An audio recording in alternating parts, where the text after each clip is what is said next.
it's a fact that an omnibus survey like NRS or IRS cannot capture magazine readership. Because it's not structured for that.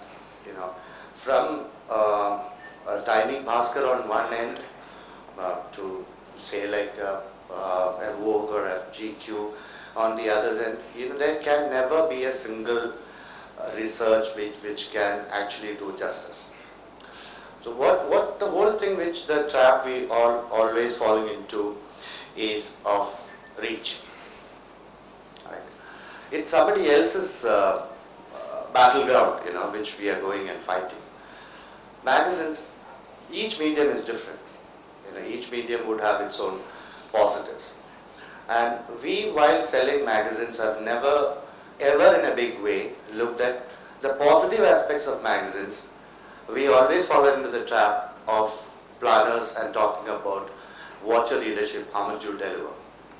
Or, okay, I'm already taking a couple of magazines or 5 magazines. Now you've come, this is my TG, what will you deliver me incrementally, and that at what cost? Right? And typically we've been answering this. I mean, all along we've been doing this. And sometimes we win, sometimes we don't. Right? But we've never been able to shift the battleground from where you know, it's to our advantage.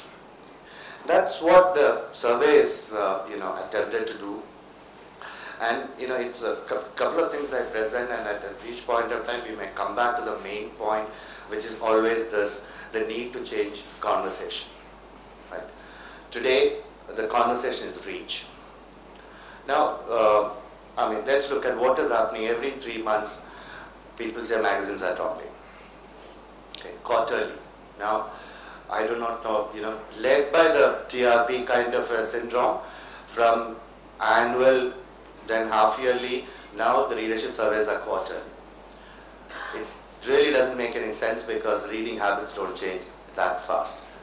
And what will happen is that in a survey where you know, the methodology adopted is random sampling, couple of people move from here and there in one round, it will definitely show a drop.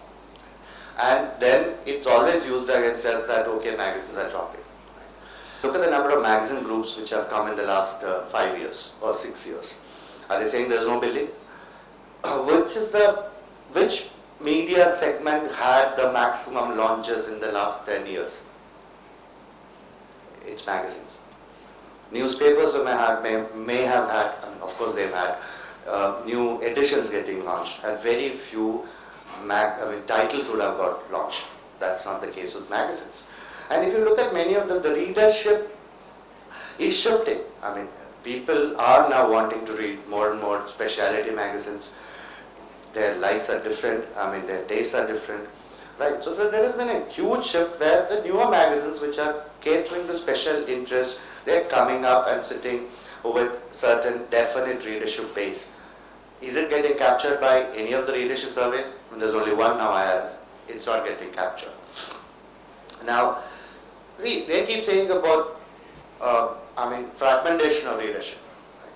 Fragmentation of readership, fragmentation is there everywhere. Why are they not talking about fragmentation of viewership?